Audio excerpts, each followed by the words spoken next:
मेरा जन्म एक भयंकर हादसा था। ये शब्द रोहित वेमुला के थे। दलित समाज से आने वाले इस लड़के ने यूनिवर्सिटी कैंपस में होने वाले जातिगत भेदभाव की वजह से 2016 में जान दे दी। आज 10 साल बाद साल 2026 में भी स्थिति और सवाल वही है। मैम चमा चूड़ा पता नहीं क्या क्या शब्द यूज होते हैं। यूजुअली अपर कास्ट कोशिश करते हैं कि उनकी अपनी एक दोस्ती होगी। दो जनरल कैटेगरी के लोगों में लड़ाई हो रही है तो गालियां SC ST समुदाय के व्यक्ति को पड़ेंगी कि क्या मुझे फलाना समझ रखा है, मुझे ढिकाना समझ रखा है। आंकड़े बताते हैं कि पिछले 5 साल में जाति आधारित भेदभाव के मामलों में 118% की बढ़ोतरी हुई है। 100 रुपये फीस लगती थी तो लोग मेरी फीस स्लिप देख के, फीस की रेसिप्ट देख के लोग ये कहते थे तुम्हारा ठीक है भाई, तुम्हारे तो पैसे नहीं लगते हैं, तुम्हें इतनी सुविधाएं देती है सरकार, अपना रोना रोने लगते थे। इंडिया के हायर एजुकेशन इंस्टीट्यूशन यानी यूनिवर्सिटीज में किस तरह के भेदभाव होते हैं, जातिवाद किस रूप में जिंदा है, रिजर्वेशन की व्यवस्था और 2012 में आए एंटी डिस्क्रिमिनेशन लॉ की वजह से आखिर क्या बदला है। आइए आज राजधानी के टॉप यूनिवर्सिटी में जाकर इसे ही करीब से समझने की कोशिश करते हैं। दिल्ली विश्वविद्यालय में दोस्ती करने पे भी जाति देखी जाती है, प्यार करने पे भी जो जाति देखी जाती है और हर चीज पे जाति देखी जाती है। अरे आप तो कोटे वाले हैं, आप वहां से आ गए।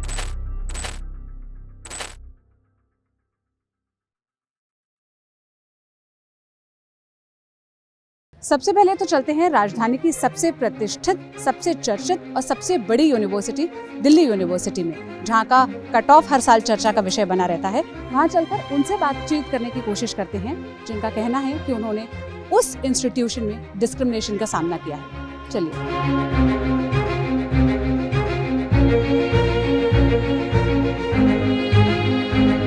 क्या नाम है आपका और कहाँ से रहने वाले हैं आप? मेरा नाम जयदेव है और मैं उत्तर प्रदेश के एटा जिले का रहने वाला हूँ, गांव से आता हूँ। मैं उस जगह से आता हूँ जहाँ लोग यूनिवर्सिटी नाम की चीज़ नहीं जानते, शब्द यूनिवर्सिटी नाम के शब्द से परिचित नहीं होते हैं। कहाँ दिल्ली विश्वविद्यालय, कहाँ JNU। के परिवार में माता पिता क्या करते हैं और आपके साथ शरीर में क्या दिक्कत है? मैं पैरों से चलने में असमर्थ हूँ और मेरे पापा मम्मी मजदूरी करते हैं पानीपत में। पहले गांव में ही खेती करते थे, थोड़ी बहुत खेती है, दूसरों की खेती भी बटाई वगैरह पे लेके करते थे। स्थिति ऐसी थी कि कोई नहीं पढ़ पाया है। मेरे घर पे मतलब ऐसा मान लीजिए मेरे घर में एक पक्की ईंट नाम की चीज़ नहीं थी। छप्पर था, आप शायद समझती हो, छप्पर मड़ैया बोलते हैं हमारे ब्रज भाषा में, वो था। तो कोई नहीं पढ़ पाया। हम लोग बाहर रहे पूरी फैमिली के साथ, लगभग 6 साल हमने बाहर काम किया है। बाहर मतलब जैसे भट्टा ईंट पाते ना, उस पर काम किया है। इस वजह से मेरे घर में, मेरे परिवार में कोई नहीं पढ़ पाया और मैं इसलिए पढ़ पा रहा हूँ क्योंकि दिव्यांग हूँ। इसमें मैं बिल्कुल भी झिझकता नहीं हूँ, क्योंकि अगर शायद मैं दिव्यांग नहीं होता या हैंडीकैप नहीं होता तो मैं नहीं पढ़ पाता, क्योंकि मुझे भी काम पे लगा लिया जाता। इसलिए मैं पढ़ पा रहा हूँ। फिर एटा से दिल्ली तक कैसे पहुँचे, ये क्या जर्नी रही? एटा से दिल्ली आने की जर्नी बहुत ही इंटरेस्टिंग रही। फॉर्म मैंने भर दिया था। मेरे दोस्त एक यहाँ पे जाकिर हुसैन कॉलेज में थे, गांव से ही। वो पहले व्यक्ति थे जो शायद दिल्ली में आने वाले, मतलब पढ़ने के लिए स्पेशली दिल्ली विश्वविद्यालय जैसे इंस्टीट्यूशन में आने वाले पहले व्यक्ति थे। उन्होंने बताया कि जयदेव एक बार इसमें फॉर्म डाल के देख लो। तो मैंने कहा डाल देते हैं, मेरा एडमिशन तो होना ही नहीं है, क्योंकि यहाँ पे मेरिट बेस होता था। तो मेरी मेरिट तो कम ही थी, लेकिन मेरा एडमिशन हुआ था 22 नवंबर, मुझे आज भी याद है, 22 अक्टूबर 2021 में हुआ था। बहुत मतलब मैं खुश था कि मेरा दिल्ली विश्वविद्यालय में एडमिशन हुआ है। मतलब उस खुशी को मैं बता नहीं सकता हूँ, आपके सामने बयान नहीं कर सकता हूँ। और वहाँ मौका मिला तो मेरा यहाँ एडमिशन OBC कैटेगरी में हुआ है, जबकि मेरी उप कैटेगरी PWD है। फिर भी मेरे मार्क्स अच्छे आए थे तो मेरा एडमिशन OBC कैटेगरी में ट्रांसफ़र हो गया था। तो ये 5 साल से आप जब दिल्ली में रह रहे हैं और दिल्ली यूनिवर्सिटी के कैंपस में पढ़ रहे हैं, तो एक डिसेबल छात्र होने के नाते और साथ ही साथ OBC कम्युनिटी से आने के नाते आपके क्या एक्सपीरियंस है? देखिए, दिव्यांग होने के नाते मैंने इतनी प्रॉब्लम्स फेस की हैं और कर रहा हूँ, और मुझे लगता है कि इस देश का सिस्टम ऐसा है कि मुझे नहीं लगता कि वो कभी इन लोगों की समस्याओं को ख़त्म कर पाएगा। और OBC तो हूँ ही, OBC पे लोग ज़्यादा फोकस नहीं करते, क्योंकि मैं दिव्यांग हूँ तो मेरी कैटेगरी हाइड हो जाती है, छुप जाती है OBC। मैंने दिल्ली विश्वविद्यालय में एडमिशन ले लिया, मुझे बहुत खुशी हुई थी, लेकिन बाद में जब मैंने यहाँ आके देखा तो मुझे बहुत दुख हुआ था कि यहाँ रहूँगा कहाँ। कॉलेज में हॉस्टल नहीं था, खालसा कॉलेज में जिससे मैंने BA किया, वहाँ हॉस्टल नहीं था। तो मैं यहाँ रहा करता था। यहाँ से बसों में जाना इतनी भीड़ में मतलब बहुत दिक्कत होती थी, भीड़ में उतरना चढ़ना।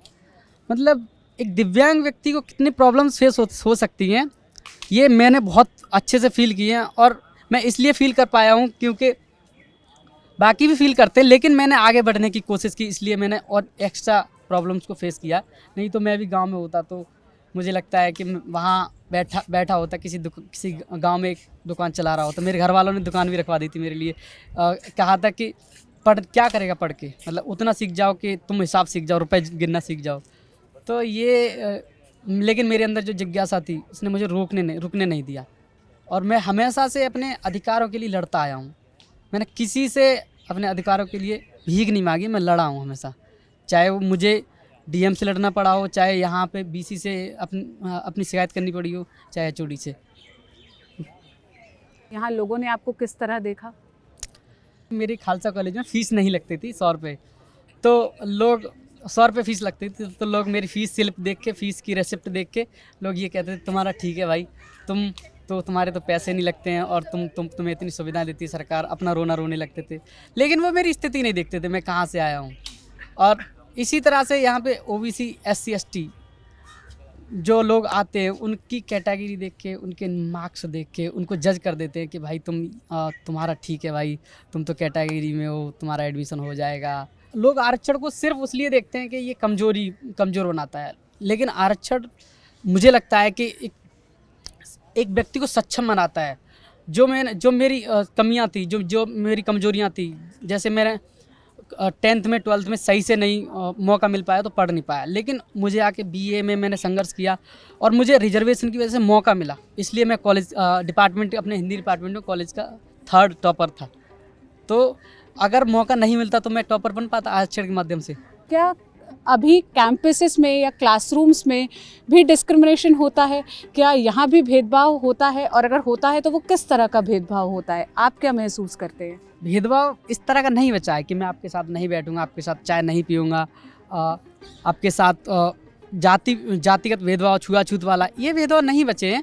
और कभी कभार कर देते हैं, लेकिन इस तरह की मानसिकता के भी लोग हैं। लेकिन भेदभाव का स्वरूप जो चेंज हुआ है, जैसे यहाँ का जो PhD का एडमिशन क्राइटेरिया है या असिस्टेंट प्रोफेसर की सिलेक्शन का क्राइटेरिया है, वो देखिए। जैसे मान लीजिए मैं PWD कैटेगरी हूँ, OBC कैटेगरी हूँ, मैं अगर मुझे अगर एडमिशन लेना है PhD में, मैं JRF निकाल लूँगा, ये मेरे हाथ में है। मैं नेट JRF निकाल लूँगा, मैं कुछ भी एग्ज़ाम पास कर लूँगा। लेकिन यहाँ पे एक इंटरव्यू होता है।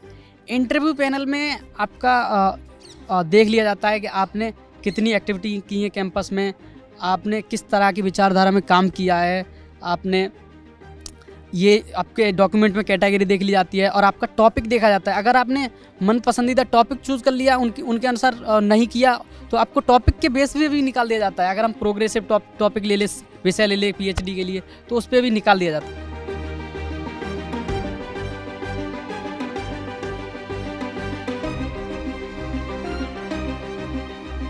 अगर यहाँ पर देखें तो यहाँ पर हमें चाहे फैकल्टी के स्तर पर हो या एडमिशन के स्तर पर हो या साथियों के बीच में भी हमें जो है महसूस होता है, जब हमें ये पूछा जाता है। जैसे मैं आज का अनुभव अपना बता रहा हूँ कि सुबह UGC बिल पर ही बात करते हुए मेरे एक मित्र ने कहा कि आज मुझे पता चल रहा है आपके तर्कों को सुन करके कि आरक्षण की ज़रूरत क्यों है। तो मैंने कहा कि आपका इससे क्या आशय है? तो उन्होंने कहा कि नहीं, आपके इंटेलेक्ट से पता चल रहा है कि आपको आरक्षण की कितनी ज़रूरत है। तो मैंने कहा मित्र, मैं अगर ये कह रहा हूँ कि मानवीय गरिमा और समान व्यवहार के लिए ऐसे कानूनों का होना या इस प्रकार के एक्स्ट्रा ऑर्डिनरी कानूनों का होना भारत जैसे देश में बहुत ज़रूरी है, तो ये किस प्रकार का, ये मेरा तर्क किस प्रकार से आपको लगता है कि इस तर्क के आधार पर आप कह रहे हैं कि मैं कम मेरिट का हूँ या कम इंटेलेक्ट का हूँ? तो ये भी एक प्रकार का जातिगत स्वरूप है और एक जातिगत भेदभाव या इससे भरा हुआ आर्गूमेंट है। कह रहे आप तो कोटे वाले हैं, आप वहाँ से आ गए, तो ये भी एक प्रकार का जातिगत भेदभाव ही है। ऐसे कोई नहीं है कि जाति के नाम पर डायरेक्ट आपको गाली ही दे, तो फिर जो है वो कास्ट बेस्ड डिस्क्रिमिनेशन में आएगा। आपको कोटे के नाम पर या फिर किसी और तरीके से व्यंग कस करके फिर आपको बार बार वो याद दिलाया जाता है कि आप किस स्पेसिफिक जाति से आते हैं या किस समाज से आते हैं। तो अब जातिगत भेदभाव के स्वरूप बदल गए हैं, लेकिन वो प्रक्रिया नहीं बदली है। वो मानसिकता मौजूद हैं जो समाज में मौजूद है। तो ऐसा नहीं है कि यहाँ इनरोल्ड होते ही वो प्रक्रिया खत्म हो जाएगी। ये तो जो आपने बात बताई, ये तो एक डिबेट या डिस्कशन का भी टॉपिक हो सकता है या हुआ होगा, लेकिन मैं ये समझना चाहती हूँ कि डिस्क्रिमिनेटरी एक्टिविटीज़ क्या क्या होती है, मतलब जिससे आपको ये महसूस होता है कि भेदभाव हो रहा है या भेदभाव इस तरह हुआ। जो अभी आप बता रहे हैं, ये कोई थर्ड पर्सन ये आर्गुमेंट दे सकता है कि यहाँ तो डिस्कशन हो रहा था, ये तो दो लोगों के बीच के तर्क थे। इस लाइब्रेरी की एक इंसिडेंट थी कि एक बच्चा था और उसे एक लड़के ने जो है थप्पड़ मार दिया। केवल क्योंकि उसकी बोतल गिर गई थी। और इस घटना के बाद हम लोगों ने उस लड़के से कहा कि, और वो लड़का अपनी, फिर इसके बाद थोड़ी देर के बाद जब आर्गूमेंट होने लगे तो उस बच्चे ने, वो बच्चा ज़ोर ज़ोर से अपनी कास्ट बता रहा था कि मैं फला राज्य के फला कम्युनिटी से आता हूँ, मैं देख लूँगा तुम्हें। मतलब क्या बात थी, अगर आप बता पाएँ? बोल रहे थे कि मैं जाट हूँ और मैं देख लूँगा तुम्हें, अगर तुमने कुछ भी किया, अगर जा कर के कहीं कंप्लेन की। वो बच्चा इतना डर गया कि हम लोगों ने काफ़ी प्रमोट किया कि जा कर के डिसिप्लिनरी कमेटी के सामने आप मतलब ये बात कहिए या फिर कहीं पर FIR प्रस्तावित कीजिए। वो बच्चा इतना डर गया कि वो जा ही नहीं पाया। कई लोगों ने जा कर के उस बच्चे को कहा, और फिर यहाँ से डिसिप्लिनरी कमेटी के लोग गए, कुछ गार्ड्स गए, तो उस बच्चों को कहा कि नहीं नहीं आप हाथ मिला लीजिए, इतनी छोटी छोटी बातों को कोई मेंशन नहीं करना चाहिए, बात आगे बढ़ जाएगी। फिर लोगों ने उसको, कई लोगों ने ऐसे बताया कि हमेशा तो कोई तुम्हारे साथ नहीं रहेगा। तो ऐसे बच्चे डर जाते हैं। तो इस लेवल पर भी कास्ट डिस्क्रिमिनेशन होते हैं कि वर्बल लेवल पर और मतलब फिजिकल लेवल पर भी। तो अभी ये एग्जिस्ट करते हैं कैंपस के अंदर। जब एडमिशन हुआ था तो उसके बाद डिस्कशन हुआ था कि कौन से इंसान का रिजर्वेशन के बेसिस पे एडमिशन हुआ है और कौन से इंसान का रिजर्वेशन के बेसिस पे एडमिशन नहीं हुआ है। वो पहला इंसिडेंट था। दूसरा इंसिडेंट था कि कुछ कास्ट के जो लोग थे, खास करके जैसे वो जो अपर कास्ट लोग हैं, उनका भाईचारा बनता है कि हम इस कास्ट के हैं, तो वहाँ पे एक एक्सक्लूजन फील करना, वो दूसरा इंसिडेंट था। तीसरा सटल एक्सपीरियंस है कि आपकी दोस्ती कैसी होती है। मतलब यूजुअली अपर कास्ट कोशिश करते हैं कि उनकी अपनी एक दोस्ती होगी, हाँ, और फिर जो दलित लोग हैं ऑब्वियसली वो एक्सक्लूडेड फील करते हैं। तो ये जो है इंसिडेंट्स हैं। पर आखिरी में मैं एक और बात बताना चाहूँगा कि यूनिवर्सिटी फिर भी एक प्रोग्रेसिव जगह है। मतलब मुझे याद है कि जब मैं बिहार में था तो लोग सीधा मेरे से नाम पूछा करते थे कि आपका नाम क्या है, और फिर अगर मैं अपना नाम बताता था फिर मेरा पूरा नाम पूछते थे, मेरे पिताजी का पूरा नाम पूछते थे। इस तरीके का एक्सपीरियंस भी आपको यूनिवर्सिटी में हो सकता है, लेकिन रिलेटिवली कम है। हाँ, यहाँ पे चीज़ें नीचे से होती है, उनको पता चल जाता है कि आप कौन से कास्ट से हैं, फिर वो आपको कुछ बोलेंगे। हाँ, कुछ लोग इधर प्रोग्रेसिव हैं, जो बाकी समाज है उससे बेहतर लोग आपको मिल सकते हैं, लेकिन ज़रूरी नहीं है। आपको वो मतलब आपके साथ वो भेदभाव भी करेंगे, लेकिन आपके मुंह पे कुछ नहीं बोलेंगे। और ख़ास करके अगर, चूँकि मैं PhD कर रहा हूँ अभी, तो PhD तक आते आते चीज़ें बहुत बुरी हो जाती है। PhD में जो स्टूडेंट्स को लिया जाता है उसमें टीचर्स का बहुत मतलब आपको टीचर से रिश्ता बनाना होता है। हाँ, और उस समय जो कास्ट के बेसिस पे आप किस कास्ट से हैं, हाँ, तब आपको PhD पे लिया जाएगा। हाँ, बहुत सारे लोग हैं जो जिनका इस तरीके से चलता है कि स्टूडेंट्स में ऐसी बात होती है, अरे तुम कौन से कास्ट, इस कास्ट के हो तो तुम इस टीचर के पास जाओ, शायद तुम्हारी नौकरी लग जाएगी। तो जैसे जुडिशरी में सिस्टम है ना कि अपॉइंट किया जाता है, उस तरीके से अनफॉर्चुनेटली PhDs में भी ऐसा मैं नहीं बोलूँगा 100%, पर ये चीज़ भी एग्जिस्ट करता है।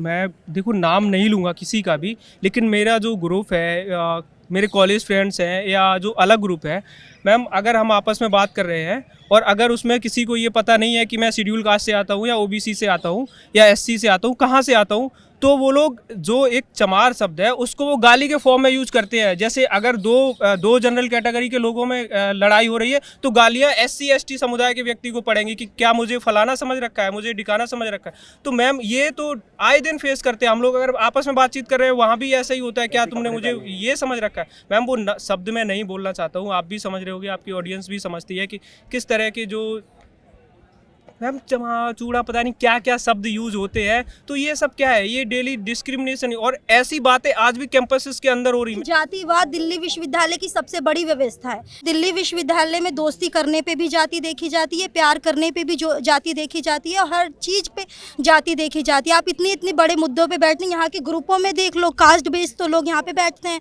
खाना किस तरह से खाते, बस लिबरल होने की पॉलिटिक्स है, बड़े बड़े मुद्दों पे बात करना है। करेक्टर में इनके कुछ भी नहीं है, यहाँ से नौकरी लेंगे, शादी ब्याह करेंगे, बस इतनी ही राजनीतिक है। जिनको छुटमुट नेता बनना है वो आकर के इन मुद्दों पे बात करते हैं, ये बस बहुत बड़ी बात है, और लिबरल लोग हो ही नहीं पा रहे। यहाँ पे 4 लड़के यहाँ खड़े होते हैं, वो बोलते देखो एक दलित लड़की जा रही है, उसका कुछ नहीं है, उसको आराम से पटाओ, उसके साथ जो करना करो और छोड़ दो। तो ये किस बेस पे होता है? यहाँ पे खड़े होकर बात करते हैं, किस बेस पे होता है? यहाँ कोई मुस्लिम जा रहा होता है, मुल्ला गया कटमुल्ला गया, किस बेस पे होता है वो? तो ये बेसिस हैं। जो ये कह रहे नहीं है उनको अपना चश्मा उतार के देखना चाहिए, और एक अपने आप को, मैं यहाँ पे खड़ा हूँ तो मेरे को अगर दूसरे का पर्सपेक्टिव देखना है तो दूसरे की जगह जाके देखना पड़ेगा, तब दिखेगा। ऐसे नहीं कि आप अपनी जगह खड़े रहोगे, आप ब्राह्मण बने रहोगे और फिर आप एक दलित की यातना झेलना चाहोगे, ऐसे नहीं हो सकता कुछ भी। जिनका ये तर्क है कि देखो डिस्क्रिमिनेशन है भी तो उस फॉर्म में नहीं है, मतलब आप रोहित वेमुला या फिर पायल तडवी कुछ केसेस आप गिनवा रहे हैं, but on a larger note तो इतना दिक्कत की बात तो ये ना कि आप कुछ को कुछ कह रहे हो, आप एक लाइफ को लाइफ ले ही नहीं रहे हो। आप रोहित वेमुला का नाम ले रहे हो, पायल तडवी का नाम ले रहे हो, तो आप उनको ले ही नहीं रहे हो। आप कह रहे हो कि कुछ केस का एक लाइफ है, वो किसी का बेटा हो, किसी का भाई है, किसी का फ्यूचर है, तो आप कुछ में मतलब कुछ 10-15 हो गए, चलो ठीक कोई बात नहीं थे तो होंगे, ये क्या बात होती है? कोई बात नहीं होती ना। वो 10-15 आम आदमी है, वो उनके घर वालों का फ्यूचर है, वो अपना फ्यूचर समाज का आगे नेतृत्व करने वाले लोग हो सकते थे वो। तो ये कुछ वाली बात तो सबसे बेहूदी बात है। एक आदमी को आप आदमी की तरह देख ही नहीं रहे हो। कल कोई मैं देख रहा था यूट्यूब पे भी किसी ने वीडियो डाली थी कि 317 केस हो गए पूरे इंडिया में, हो गए तो क्या इतने 2 करोड़ बच्चे पढ़ते हैं, 317 के साथ क्या हो गया? तो बात तो एक के साथ भी हो रहा है तो गलत हो रहा है। लाइफ तो लाइफ है, उसको आप लाइफ की तरह, एक ह्यूमन बीइंग की तरह ट्रीट करो, एनिमल की तरह नहीं कि आपने मारा और काटा और खा गए पी गए बस। कास्ट सिर्फ उन लोगों को SC ST OBC बोलने से नहीं होता। कास्ट आप जो अपने आप में प्राउड फील करते हो, अरे मैं सिंह हूँ, अरे मैं ठाकुर हूँ, तो वो प्राउड जो आपकी फीलिंग है वो भी कास्टिज्म को कॉन्स्टिट्यूट करती है। तो इक्वालिटी तभी आएगी। I am from equal opportunity cell, I am the president of EOC in Miranda House, and I want to let people know that casteism exist because it exist from both the sides. You should neither be proud of your bigger upper caste, so-called upper caste, and neither you should go ahead to discriminate anyone or oppress anyone on the basis of their caste. So this is the very nuanced understanding which no one actually wants to understand in the first place. ये जो EOC cell है ये 2012 में जो anti discrimination rule आया था उसी के ही तहत बनाया गया था। Exactly. अगर आप कुछ इंसिडेंट शेयर कर सके कि कैसी कंप्लेंट्स इस EOC सेल के पास अब तक आई हैं, कैसी कंप्लेंट्स आप लोगों ने आज तक टैकल की है? Yes. EOC तो बन जाते हैं कॉलेजेस में, कुछ कॉलेजेस में बने भी नहीं है। हार्श रियलिटीज 2012 में हो गया था लॉ पास, बट अभी 2 साल पहले ही Motilal Nehru college south campus में DU का अब जाके EOC बना है, इतने सालों बाद लॉ के पास होने के बाद। एक 2012 में जो एंटी डिस्क्रिमिनेटरी रूल है, अगर आप उसे पढ़ेंगे तो वो एक एडवाइजरी रूल है, मतलब एडवाइस किया गया है कॉलेजेस को कि इस तरह का आपको एक सेल बनाना चाहिए जिसमें कंप्लेंट्स रेज कर पाएँ। लेकिन अब जो UGC के कानून, हालांकि सुप्रीम कोर्ट ने तो स्टे लगा दिया, लेकिन अगर वो आता है तो वो मैंडेटरी है, मतलब हर कॉलेज को बनाना ही पड़ेगा, अदरवाइज उस इंस्टीट्यूशन पे एक्शन हो सकता है। Ma'am that is very effective, क्योंकि जैसे आपने कहा कि क्योंकि एडवाइजरी था इसलिए MLNC कॉलेज में अब तक EOC नहीं बन पाया, पर अगर UGC ये रूल्स आते हैं, न्यू इक्विटी रूल्स, तो फिर ये कंपलसरी एक मैंडेटरी हो जाएगा, जो कि बहुत ही ज़्यादा सिक्योरिटी मैकेनिज्म के लिए अच्छी बात है। क्योंकि अब तक जो बच्चे बोल रहे थे कि अगर हमारे साथ डिस्क्रिमिनेशन हो रहा है पर हम कहाँ जाएं, तो अब हमारे पास एक डिस्टाइंड कमिटी या फिर तो एक डिस्टाइंड सेल होगी हमारे पास कि हाँ हम EOC के पास जा सकते हैं। So this is like strengthening the legal mechanism for addressing all your issues that you are facing. इस मामले को और बेहतर तरीके से समझने के लिए हम मिलने निकले अदिति नारायणी पासवान से। ये दिल्ली यूनिवर्सिटी में ही लक्ष्मीबाई कॉलेज में सोशियोलॉजी की प्रोफेसर है। कास्ट के मुद्दे पर बहुत लंबे समय से लिखते आ रही हैं, स्टूडेंट के बीच में ये इस मुद्दे को पढ़ाते आ रही हैं। तो चलिए उनसे समझते हैं। आज के समाज में लोग ये कहते हैं कि हमें तो कास्ट दिखता नहीं है, कास्ट कहाँ है, कास्ट नहीं है, पर ये जब जो भी हम कहते हैं ना, एक privileged vantage point of view से आता है। 2025 और 26 का जो कास्टिज्म है वो साथ में बैठने, साथ में खाने के लिए नहीं है, वो उसे एक इंटैंजिबल कॉम्पोनेंट में चला गया है। इंटैंजिबल कॉम्पोनेंट का क्या मतलब है कि आपने CUET में आप आई, आप एडमिशन्स लिए आपने, लोग आपसे पूछेंगे आपका स्कोर क्या है। आपने कहा कि मेरा स्कोर 1000 है और आपको बीकॉम ऑनर्स मिल गया कोई टॉप कॉलेज में।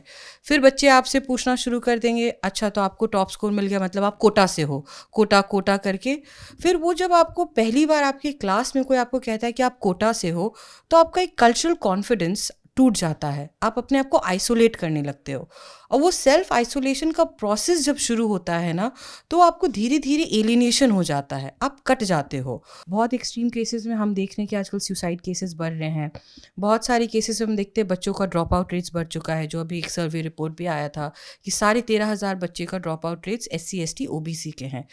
गलती उस बच्चे की भी नहीं जो आपसे आपका ये रैंक पूछ रहा है, क्योंकि हम लोग जो एक सोशलाइजेशन का प्रोसेस होता है कि हमने बचपन से क्या देखा, हमने बचपन से ये देखा कि हमें क्या बताया जा रहा है, हम क्या सीख रहे हैं। तो वो बच्चा जो आता है किसी भी यूनिवर्सिटी में आता है 17-18 साल में, उसको पता चलता है अच्छा 12th में मुझे 90 है, मेरे बगल वाले को 85% है, वो देखो वो टॉप कॉलेज में पहुंच गया, मैं क्यों नहीं पहुंचा?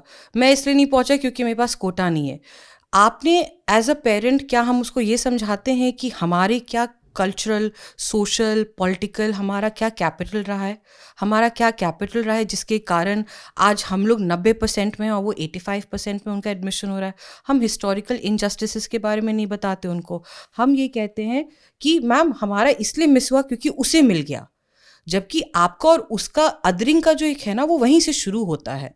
वो आप compete उनसे उस 51% से आप कर भी नहीं रहे हो, आप compete अपने 27%, अपने 15%, अपने 7.5% से कर रहे हो। तो वो अदरिंग तो आप वहाँ से लेके आ रहे हो। तो that is the first step कि आप बच्चे को वहाँ पे एक सेंसिटाइज करो कि why this country still needs reservation. एक लॉजिक ये आता है कि रिजर्वेशन पिछले 70 सालों से इस देश में है और उसका कोई भी आउटपुट नहीं दिखता। मतलब आज भी जो पिछड़े हैं वो अति पिछड़े हो गए हैं और रिजर्वेशन का फ़ायदा उन लोगों को मिल रहा है जो ऑलरेडी मतलब बहुत ऐसे पोजीशन पर है जिसको प्रिविलेज स्पेस माना जा सकता है। 4 पैमाने होते हैं। थैंकफुली संविधान के हिसाब से आपको लटिन्स दिल्ली में बहुत दलित मिल जाएंगे, politically we are very well represented. पर क्या जब हम लोग सोशल कैपिटल की बात करते हैं, जैसे मैंने आपको मीडिया कॉरिडोर्स या कोई भी अगर आप अदर पावर कॉरिडोर्स की बात करते हैं, क्या आपको उसमें रिप्रेजेंटेशन मिलता है? नहीं। मेरा डेफिनेशन ऑफ प्रिविलेज दलित या मेरा डेफिनेशन कि 70 साल से ऐसा होता जा रहा है, 70 साल से अगर रिजर्वेशन नहीं होता तो आज मैं शायद प्रोफेसर नहीं बनती। वो this is the benefit of it. आज अगर द्रौपदी जी हमारी प्रेसिडेंट हैं तो वो रिजर्वेशन है ताकि वो वहाँ पे मिली। आप ऐसे अनेक कहानी आज जो भी आपको हमारे समाज से लोग मिलते हैं वो रिजर्वेशन के कारण आपको मिलते हैं।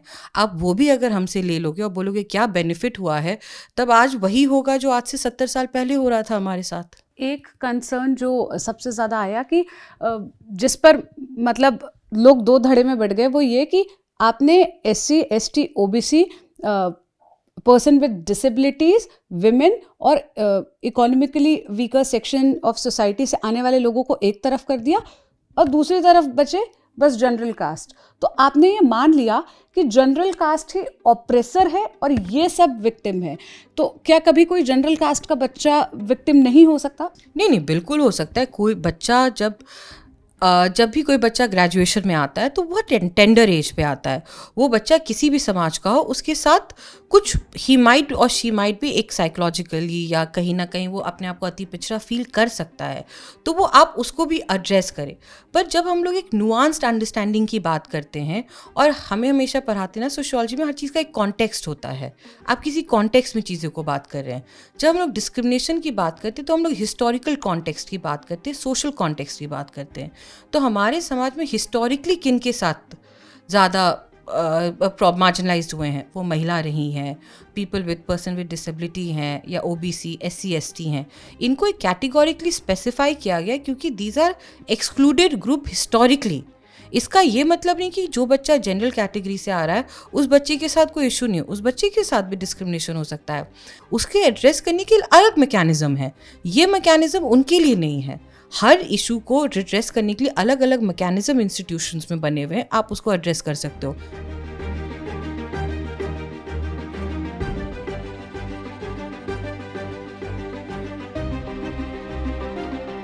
तो जैसे समाज में भेदभाव है, उसी तरह का भेदभाव यूनिवर्सिटीज़ में है। समस्या तो है, ये एग्जिस्ट करती है, ये हमने लोगों की बात से टीचर्स का वर्जन सुन के समझ लिया, लेकिन इस समस्या का सल्यूशन क्या है? इस भेदभाव को ख़त्म करने के लिए 2012 में तो ऑलरेडी एंटी डिस्क्रिमिनेशन लॉ लाया गया था, वो तो एग्जिस्ट करता है। फिर 2026 में न्यू यूजीसी रूल्स की ज़रूरत क्यों पड़ी? सुप्रीम कोर्ट ने क्यों सजेस्ट किया, जिसके बाद यूजीसी ने ये रूल बनाए? दोनों रूल्स में क्या कंपैरिजन है और इन दोनों में से क्या ज़्यादा बेहतर है, इसे समझने के लिए हम सुखदेव थोराट जी से बात करेंगे ताकि वो बेहतर तरीके से इस पर प्रकाश डाल सके। फिलवक्त स्थिति यह है कि 29 जनवरी को सुप्रीम कोर्ट ने जो रेगुलेशंस लाए गए थे यूजीसी की तरफ से उस पर रोक लगा दी। ये कहा कि अभी इस पर और क्लैरिफिकेशन की ज़रूरत है और ये एक ऐसा कानून है जो समाज को दो धड़ों में बांट सकता है, बांटने का डर है इस कानून की वजह से। इसीलिए जब तक क्लैरिफिकेशन नहीं आते इस पर स्टे है। जो 2012 वाला ही कानून है वही यूनिवर्सिटीज़ पर लागू रहेगा। मेरा सवाल ये है कि 2012 में जो एंटी डिस्क्रिमिनेशन रूल्स लाए गए वो क्या रूल्स थे, वो क्या प्रभावी नहीं है या कारगर नहीं है कि हमें 2026 में नए इक्विटी रेगुलेशंस की ज़रूरत पड़ी? आप दोनों में क्या कंपैरिजन देखते हो और आप दोनों में से किसे बेहतर पाते हैं? पिटिशनर श्री दिशा वाडेकर ने उसकी जो लिमिटेशन थी 2012 की उसको इम्प्रूव करने के लिए सजेशन दी थी। उसमें यह है कि जो इंस्टीट्यूशन है उनकी मॉनिटरिंग की प्रोविजन थी नहीं उतनी। दूसरा यूजीसी की ओवरऑल मॉनिटरिंग थी नहीं, वो सजेशन दी, वो 2016 में वो ले आए तो इम्प्रूव कर दिया उन्होंने। दूसरा ये था कि जो हेड ऑफ द इंस्टीट्यूशन है उसी के ऊपर सारा था और बाहर की कोई अथॉरिटी थी नहीं, तो अभी उन्होंने एम्बुसमेंट की एक अथॉरिटी आउटसाइड क्रिएट की है जिसमें स्टूडेंट ये कर सकता है। और थोड़ा सा मॉनिटरिंग में ज़्यादा इम्प्रूवमेंट है 2016 में। सो वो स्कॉट की भी बात कर रहे हैं 2026 में ना? हाँ 2026 में। और मॉनिटरिंग थोड़ी सी ज़्यादा है, सेंसिटाइजेशन थोड़ा सा उसमें ज़्यादा है।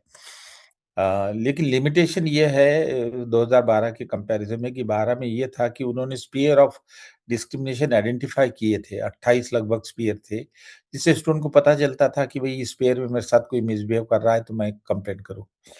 इन्होंने क्या किया 2016 में, वो उन्होंने इक्विटी कमेटी पे छोड़ दिया है, सिर्फ डेफिनेशन दी है डिस्क्रिमिनेशन की। तो वो कमी है वो, क्योंकि इक्विटी कमेटी में कोई कैपेबिलिटी नहीं होगी कि जो वो स्पीयर आइडेंटिफाई कर ले। और दूसरी बात है, अब 1000 and 1000 of universities and colleges are there, हर एक इंस्टीट्यूट अपनी तरीके से लिस्ट बनाएंगे तो उसमें लीगल कॉम्प्लिकेशन बहुत आ सकता है। एक स्पीयर एक यूनिवर्सिटी में डिस्क्रिमिनेशन में आएगा, दूसरे स्पीयर शायद वो उसको आइडेंटिफाई भी नहीं करेंगे। तो मेरा ख्याल है वो लिमिटेशन बहुत सख्त लिमिटेशन है इसकी। दोनों में कुछ स्ट्रेंथ है, दोनों में कुछ कमियां हैं। मेरी अपनी समझ ये है कि ये जो समझ है वो गलत है, प्रिजेंशियस है। इसमें कोई रिवर्स डिस्क्रिमिनेशन नहीं होगा हाई कास्ट का, और फॉल्स केसेस का भी जो बताया जा रहा है वो हिस्टोरिकली कोई उसका एविडेंस नहीं है। तो मेरा ख्याल है वो अजम्पशन जो है, जो क्रिटिसिज्म है वो सही नहीं है। तो ये थी इस मुद्दे पर एक ओवरऑल कवरेज। इस वीडियो को हमने समझने के और समझाने के पर्सपेक्टिव से ज़्यादा बनाया था, जिससे ये समझ आ सके कि आज के वक्त में सन 2026 में किस तरह के भेदभाव यूनिवर्सिटीज़ में एग्जिस्ट करते हैं, उसके पीछे की वजह क्या है और उसका सल्यूशन क्या है। इस मुद्दे पर आप क्या राय रखते हैं, ये बताने के लिए कमेंट बॉक्स खुला है। मैं सोनल आपसे फिर मिलूंगी किसी और वीडियो में। आप जस्ट के साथ जुड़े रहिए। शुक्रिया।